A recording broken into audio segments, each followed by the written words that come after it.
Récoquevillé derrière son bureau, se rangeant parfois les angles, Joseph, un gestionnaire de crédit de l'État dans l'administration scolaire, étouffe visiblement à cause de la crise financière.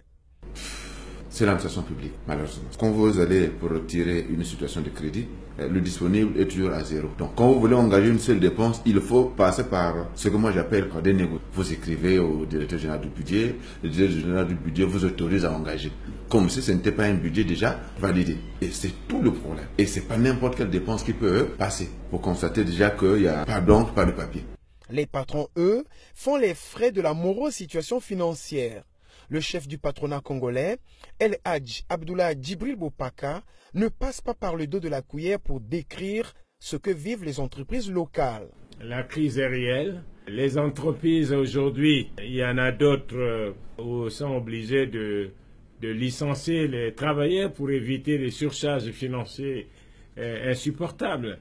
Il y en a d'autres qui procèdent sur les plans de réduction des charges sur les taxes, les primes.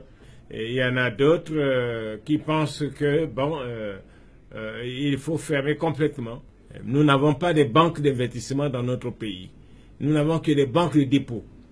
Donc à ce niveau, nous comptons que sur nos propres efforts. Et je vous assure que aujourd'hui les marchés ne sont plus opérationnels. Aujourd'hui les paiements des factures ne sont plus opérationnels. Aujourd'hui l'argent ne circule pas à la cité. En 2013 seulement, le Congo-Brazzaville, c'était 4 000 milliards de budget, 5% de taux de croissance et plus de 1 000 milliards d'épargne budgétaire. Mais qu'est-ce qui a bien pu se passer?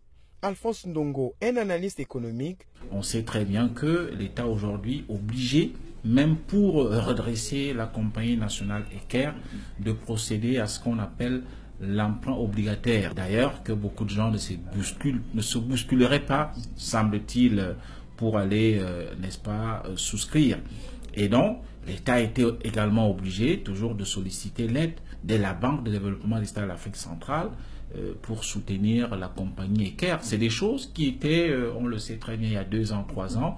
Je ne voyais pas l'État congolais. C'est le seul pays en Afrique centrale, avec la Guinée équatoriale, qui n'avait jamais sollicité d'emprunt obligataire. Le Congo, qui voudrait se refinancer auprès de la Banque centrale, devrait passer par les fourches codines du Fonds monétaire international. Donc, quoi qu'il en soit, je pense que la solution, qu'on le veuille ou non, sauf si les choses venaient à s'améliorer d'ici la fin de l'année, mais nous sommes bel et bien partis pour nous adresser au FMI.